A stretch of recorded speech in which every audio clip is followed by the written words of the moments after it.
I'm sitting in my house, probably 3 years into the church. I'm preparing a message on evangelism, trying to get our church to evangelize. And I hear the Lord say to me, I have a lesson for you to learn before you preach this. I said, what do you want me to do, Lord? He says, I want you to go and cut your neighbor's grass. Now, my neighbor had been on vacation for a while, so his grass had grown up to about this height. It definitely needed cutting. But I had a little tiny lawnmower with a bag on the back of it. So I said, Lord, I'm a pastor of a church. I've got to prepare a message for the people tomorrow on evangelism, and you want me to take 3 hours and cut this man's grass? He said, just go do it.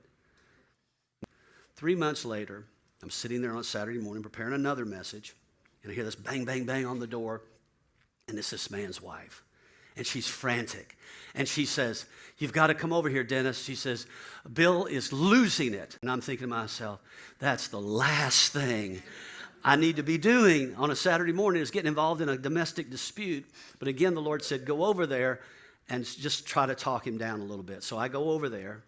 And sure enough, I walk into the bedroom. He's laying in the bed, not in the bedroom, but he's on the other side of his bed, sitting on the floor. And he looks up to me. I'll never forget this as long as I live. He looks up to me and he says something I completely did not expect him to say. He goes, Dennis, did you cut my grass?